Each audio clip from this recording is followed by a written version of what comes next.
Öncelikli olarak bu Nevroz'un 2026 Nevroz'unun geçtiğimiz Nevroz'lardan temel farkı ne? Bu konuya dair neler söylemek istersin? Oldukça yoğun bir 2026'ya girdik. Ocak ayının başından bu yana özellikle Orta Doğu'da oldukça çalkantılı bir dönem yaşanıyor. Hem özgürlük hem de demokratik birlik sadece Kürt halkına değil bölge halklarının da özgür ve demokratik birlik içerisinde yaşamasını arzu eden bir şiarla kutlanacak. Neler söylemek istersin? Evet, yani Nevroz vesilesiyle şimdiden halkımızın bayramını kutluyoruz. Şimdi ben öyle bir ortamda büyüdüm ki hatırladığım kadarıyla biz lastikleri böyle tepelere götürür yakardık. Ama ne için yaktığımızı bilmezdik. Hı hı. Fakat bu 1980'li 90'lı yıllara geldiğimizde biz fark ettik ki aslında bu bir direniş, bu bir simgedir. Yani bir halkın direnişini simgeliyor. Ve sonrasında da zaten hep o çerçevede çevrildi, kutlandı. Bugüne kadar da gelindi. Yani bir dönem yok sayılan, adı bile anılmayan, işte Kart-Kurt denilen bir halkın aslında Nevroz'da kendini göstermesi ve bunu simgesel bir bayram havasıyla kutlamasıydı Nevroz. Bugün artık Başkan Apo'nun 2025'te yaptığı çağrıyla birlikte artık Kürt'ün inkar edilecek tarafı yok. Artık gerçektir, ortadadır ve artık masadadır. Şimdi böylesi bir süreçte biz Nevroz'u kutluyoruz. Yani demek istediğim, biz lastikleri yakarken bilmezdik ama bugün artık biliyoruz ki Nevroz, Kürtlerin kendini ifade etme, kendini kamuoyuna, dışarıya anlatma bir biçimdi aslında. Bir eylem biçimiydi ve bugüne kadar da öyle geldi. Her Nevroz'da illaki bir anlam biçildi. Her Nevroz'da illa bir sloganla her Nevroz kutlandı. Şimdi de işte özgürlük ve demokratik birlik Nevroz'u diye kutlanıyor. Bununla birlikte barışı, birliği her yönüyle demokratik ulusu hedefleyen bir çerçevede kutlanıyor. Çünkü bir devlet olabilir ama demokratik olmayan bir devletin o halka da bir faydası olmadığı artık net olarak görüldü Orta Doğu'da. Yakın zamanda biliyorsun yılbaşından bu yana bir işte Halep'le başlayan bir saldırı oldu Kürtlere. Oradan Rojava'ya kadar devam etti. Ama 29 Ocak itibariyle Rojava'da bir anlaşma yapıldı ve o anlaşma çerçevesinde şimdi artık taşlar yavaş yavaş yerli yerine oturuyor. O inkar edilen Kürtler artık anayasal olarak her ne kadar şu anki hükümet geçici tabii elbette, her ne kadar anayasal olarak kanunda yer almasa bile ama geçici kanunlarla artık yasal olarak sahada hem siyaset alanında hem yönetim alanında hem askeri alanda hem eğitim alanında her alanda artık kendini var etti ve o çerçevede çalışmasını da yürütüyor. Ama bunun şimdi niye birlik Nevroz'u? Çünkü Rojava'da başlayan çatışmalarla birlikte Kürtler arasında müthiş bir dayanışma oldu. Örgütlerin dışında bir dayanışma oldu. Yani Bakur'da, Rojlat'ta, Başur'da, Rojava'da bütün parçalardan, bütün 4 parça Kürdistan'dan ortak bir duruş oldu. Yani ortak bir tepki oluştu. Bunu savaş alanına kadar, yardımlaşmaya kadar, ittifaklara kadar devam etti. Berisinde bakıyorsun bu hala devam ediyor. Rojava daha soğumadan Rojava'daki süreç İran başladı. İran'da yine İran'daki Kürt partiler, 6 Kürt partisi bir ittifak kurdu. Ve çok soğukkanlı sürece yaklaştı. Herkes işte bir an önce savaşa girecek diye ama öte taraftan rejim tarafından sürekli körükleyen, sürekli yaklaşım gösteren, dışlayan bir yaklaşım gösterilmesine rağmen Kürtler soğukkanlı davrandı ve hiçbir provokasyona gelmedi. Şu ana kadar da gelmiş değil. Ama birlikten yana sürekli mesajlarını veriyor. Elbette böylesi bir süreçte Nevroz'un bir diğer şeyi de demokratik birlik olmalı.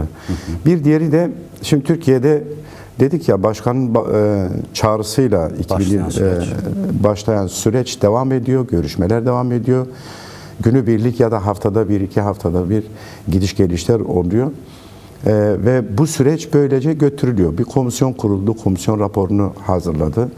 Her ne kadar yetersizliklerle doluysa da nihayetinde meclisten 2 kişi bile olsa meclisi temsilen İmralı'ya gidildi ve görüşmeler yapıldı. Ama yapılmayan bir yön şey var. Yani orada yer almasına rağmen, belli adımlar atılmasına rağmen yapılmayan bir sürü şey vardı. Bunun başında da başkanın statüsünün belirlenmesi. Ne olarak bu süreci götürecek? Şimdi Bahçeli diyor ki PKK'nın kurucu önderi ya da Kürtlerin lideri, artık o bir sürü şey yapıyor. Ama bunlara dair herhangi bir adım atılmadı. Bu Nevroz, Reber Öcalan'ın fiziki anlamda da özgürlüğüne kavuştuğu, onun şahsında başta Kürt halkı olmak üzere Orta Doğu'daki halkların da bir özgürlük ve birlik, demokratik birlik içerisinde yaşam umudunu yeşerteceği, büyüteceği bir Nevroz olması beklentisi hakim. Neler söylemek istersin? Yani şimdi geçen yıl hatırlarsan geçen yılki slogan Reber Apo'ya özgürlük, Kürdistan'a statüydü. Evet. Bu sene de özgürlük ve demokratik birlik Nevroz'u. Bu bir anlamda aslında başkanın başlattığı süreçle birlikte statü konusunda artık yavaş yavaş adımların atıldığını, bunu Rojava'da bir nebzede olsa gerçekleştiğini, artık Kuzey Kürdistan'da da yavaş yavaş bunun hayata geçirileceği. Çünkü statü nihayetinde bu hem demokratik birlik hem kardeşlik temelinde gelişen bir süreç ve aynı zamanda demokratik entegrasyon çerçevesinde gerçekleştirilen. Bu da sonucunda Kürtler açısından Kürtlerin kabulü ve ortak vatan, yani ortak kimlikle tanınması, bu sadece Kürtler açısından önemli değil. Türkiye'de yaşayan bütün halklar için önemli. Çünkü siz ortak vatandaşlık kültürünü geliştirdiğiniz zaman, o zaman bir kültürü ya da bir halkı öne çıkarmış olmuyorsunuz. Evet. Bütün halklar eşit derecede hem yönetilebiliyor hem de kendi kendini yönetebiliyor. Şimdi bugün Türkiye'yi yöneten Erdoğan 90'lı yıllarda İstanbul eyalet olmalı diye biliyordu. Yani öyle bir projesi vardı. O dönem bayağı da tepki toplamıştı, olumlu olumsuz. Tek adam merkezli siyasete evet, son ama diyordu. Yani tam tersi oldu. Herkesin gözü kulağı 2000'li yıllarda Türkiye'nin demokratik sürece yönelik ilerlemesini beklerken bir anda totaliter bir rejime dönüştü. Bunun da sonucunda bugün Türkiye'de hem ekonomik hem sosyal hem siyasal anlamda nelerin yaşandığını günlük olarak zaten halkımız hem yaşıyor hem de biz takip ediyoruz. Dolayısıyla bunun artık bir şekilde değişmesi lazım. Neden? Çünkü Orta Doğu yeniden dizayn ediliyor. Global devletler, kapitalist sistem, totaliter rejimlerin devamından yana. Bunu niye söylüyorum? Çünkü Trump'ın danışmanı Tom Baraki Suriye'den sorumlu ya da Türkiye temsilcisi, ama aynı zamanda Orta Doğu'dan sorumlu danışman. Yani bu kendi sözleriydi. Yani Orta Doğu halkları ancak totaliter rejimle yönetilebilir. Monarşiye layıksınız. Evet, yani böylesi bir sistem istiyordu ama bu sistemin aslında nelere mal olduğunu görüyoruz. 1979'da İran'da sözüm ona bir devrim gerçekleştirildi Şah rejimine karşı, Şahlık rejimine karşı. Ama kısa bir süre sonra halklara döndü. Ne Kürdü, ne Azerisi, ne Belücisi, ne Farsı, hiçbir halk o özgürlük tadını alamadan totaliter bir rejime, farklı bir sisteme dönüştü. Bugün Molla rejimi oluşmuş. Farkındaysan, şimdi geçen başka bir programda söylemiştim. Bir ülkeyi yöneticiler ancak saldırı pozisyonuna getirebiliyor. Neden? Çünkü kendi halkına zulmeden, şimdi Amerika bu kadar zulmü yapıyor diyelim. Ama Amerika'dan tek bir ses çıkmıyor. Halktan ses çıkmıyor. Neden? Çünkü kendi içinde onun en azından norm yaşam standartlarını sağlayacak şekilde demokratik ve kanuni bir sistem oluşturmuş. Dolayısıyla oradaki halk diyor ki ben özgürüm. Kendi içine dönük bir şey yapamıyor. Ama o halkın gücünü alarak başka ülkeyi işgal edebiliyor. Başka ülke devlet başkanlarını alabiliyor. İran özeline de bakarsak gerekçesi nedir? Başka gerekçeler var elbette. Siyasal, ekonomik gerekçeler var. Ama sebep ne? Demokrasi. Görünen en azından. Onu bile söylemiyorlar artık. Evet, yani şimdi böylesi bir süreçte Türkiye halkının, Türkiye'deki iktidar rejiminin, iktidar sisteminin bunu görmemesi imkansız. Nitekim Devlet Bahçeli geçen haftaki grup toplantısında da dedi ki İran'ın Türkiye'yi etkilemeyeceğini söyleyenler ya kördür ya cahildir ya hiçbir şey bilmiyor. Yani böylesi bir açıklama yaptı. Ya da bu süreç başladı. Farklı bir etkisi de oldu. Bugün ben El Cezire'de izledim. Kerkük-Ceyhan boru hattı.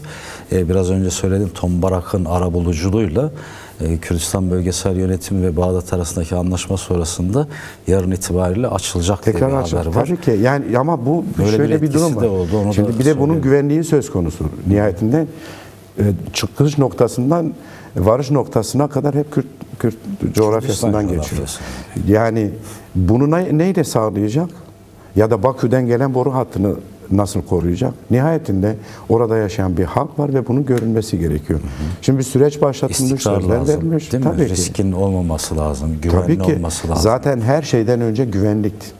Bunun için de toplumsal yaşamdaki bir barışın sağlanması. O kesinlikle. Şimdi bütün bunlar gelip şeye dayanıyor. Bir süreç başlatılmış, sözler verilmiş. Bundan sonra bir daha silahlar konuşulmayacak denilmiş. Ama öte taraftan da sürekli rölanti halinde devam eden bir süreç. Sürekli tek taraflı bir atılan adımlar var. Bu gelip şuna dayanmış. Şimdi en azından Başkan Apo'dan aldığımız bilgilere göre yani bir statünün tanınması lazım. Kendisine bir statü bir yandan veriliyor ama şeyde de görünürde de hiçbir şey yok. Bu statünün artık tanınması lazım. Bu insan ne olarak bu süreci götürecek? Tamam, Kürtler zaten belli. Kürtler onu bu süreci götürecek. Baş müzakereci olarak ilan etmiş. Ama karşı taraf hala işte İmralı'da tutuklanan bir suçlu muamelesiyle yaklaşıyor. Dolayısıyla bu kabul edilemez. Kürtlerin en fazla üzerinde durduğu da bu. Madem siz bu süreci kabul ediyorsunuz, madem İmralı'ya kadar ayağına gittiniz, konuştunuz, tartıştınız ki günübirlik de bunlar yapılıyor, o zaman buna bir tanım getirmek. Resmiyete kavuşması Tabii ki bir resmiyet oluşturması lazım. Yani bu arada bir heyetin gidip gelmesiyle olabilecek bir şey değil. Zaten Başkan Apo'nun da başından beri söylediği ki en sonda söylediği zaten şuydu. Bir heyetin oluşması lazım ve bu heyette bilim insanlarının olması gerekiyor. Akademisyenlerin olması gerekiyor. Başından beri yaptığı çağrı şu. Ben farklı çevrelerle diyaloğa geçmek istiyorum. Çünkü bu çevrelerle biz diyaloğa geçersek toplumu daha çabuk biz kazanırız. En azından karşı olanları da daha çabuk kazanırız. Ama şimdi hiçbir yol tanınmıyor. Ne bir gazeteciye yol verildi şu ana kadar, ne farklı bir siyasetçiye yol verildi. Sadece belirlenen siyasi kimlikler dışında kimse gidemiyor İmralı'ya. O açıdan bu dönemde artık temel şey başkanın özgürlüğüdür Kürtler açısından. Evet. Baş müzakerecilerinin özgür bir şekilde bu süreci yürütebilecek, yönetebilecek bir statüye kavuşması gerekiyor. Bu bir evde olabilir, bu bir adada olabilir. Bunun yeri çok önemli değil. Başkanın kendisi de bunu söylüyor zaten.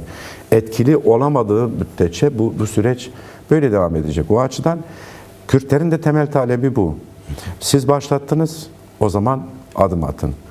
Şimdi söylentilerle şu an gidiliyor. Yani artık neredeyse niyetler okunuyor. Bir açıklama yapılıyor. Bunun sonucunda işte bayramda bazı tutuklular serbest bırakılır. Ya da bilmem Nevroz'da bazı adımlar atılabilir. Ya toplumun beklentisi bu değil ki. Nevroz'dan mı adımlar atılacak? Ya da bayramdan bayrama mı adımlar atılacak? Ciddi adımların atılması gerekiyor. Bu sürecin ciddiye alınması gerekiyor. Çünkü bu rejimin bu şekilde bunu sürdüremeyeceği herkes tarafından biliniyor. Herkes tarafından şu da biliniyor. Eğer bugün Suriye'de bu sorun bir şekilde çözüme ulaşmışsa, bir anlaşma yapılmışsa, müdahalesiyle evet, yani. Ve bu da Başkan Apo'nun müdahalesiyle olmuşsa, evet. Eğer bugün başvuruda bir sistem varsa, federal bir sistem varsa, özel bir Kürdistan, federal bir Kürdistan varsa, Rojava'da başka tabii ki. Yani Rojava'da zaten sistemin kendisinde eyalet var. Hı hı. Ama olmayan ne? Olmayan yöneticilerin o eyaletleri merkezden ataması ve kendilerine göre kurgulaması, kendileri tarafından yönetilmesi. Yoksa zaten dayatılması yani. Tabii dayatılması.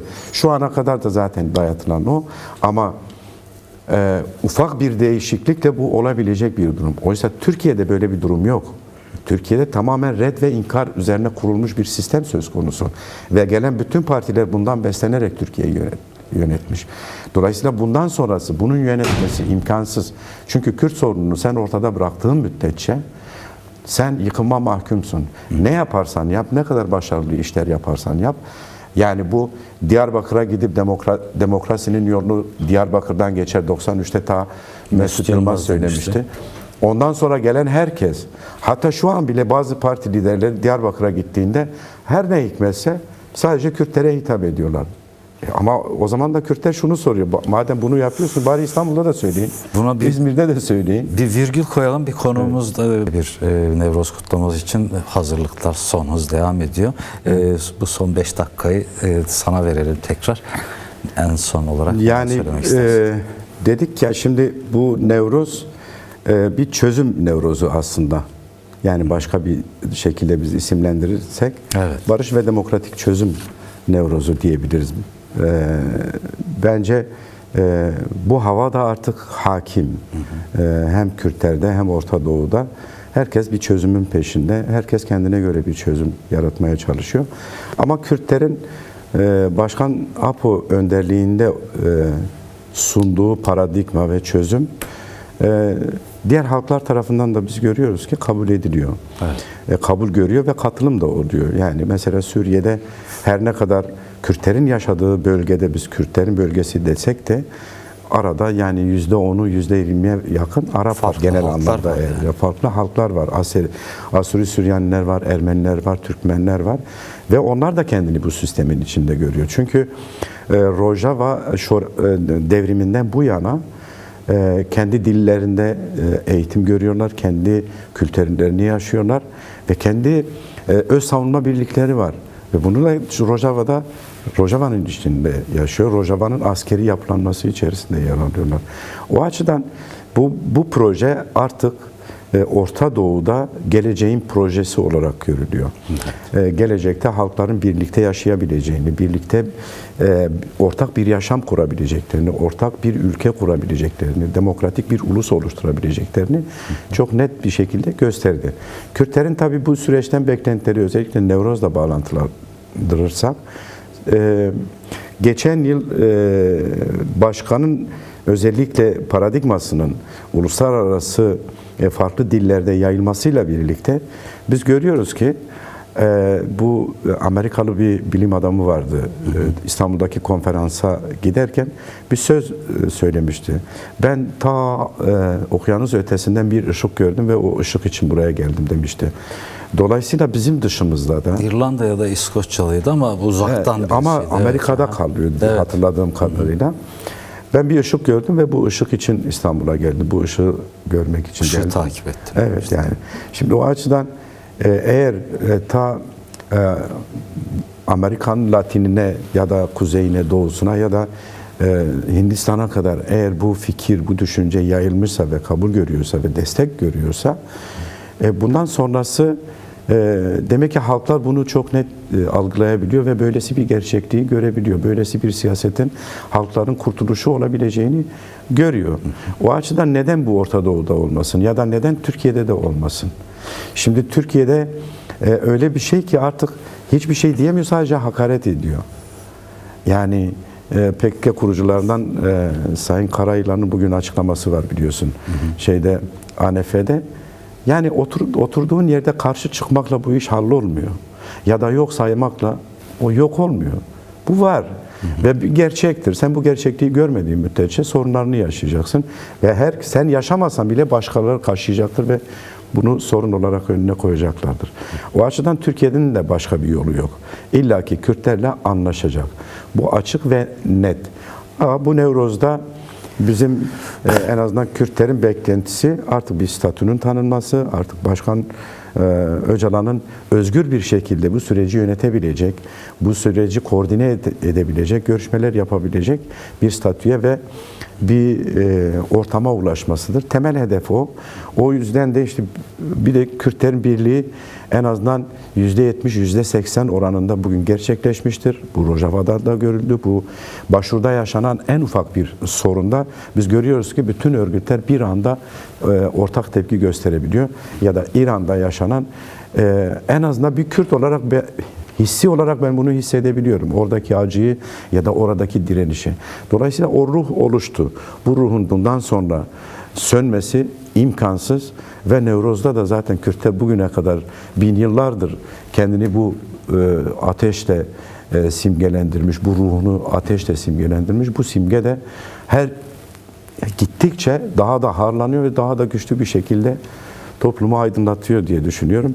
Bütün umudumuz, bütün beklentimiz elbette Başkan Apo'nun özgür bir ortamda bir statüye sahip ve bu süreci yönetmesidir. Kürtler de bu taleple alanlara çıkıyor diye düşünüyorum. 2026 Nevroz'unun Reber Öcalan şahsında halkların özgürlük ve birlik ruhunu harlaması temennisi. Evet, diye aynı zamanda yayınımızı noktalayalım. Başkan Apo şahsında önce bu harekete gönül veren, yıllarını bu harekete harcayan ve hala içinde Şehit mücadele düşmüş eden olan. ve halkımıza biz şimdiden Nevrozlarını kutluyoruz. Özgür bir ortam dileğiyle. Teşekkür Hatta şöyle de ederiz. bir şey söyleyeyim. Evet. Avrupa'dayız. Şu an ülkemize gidemiyoruz.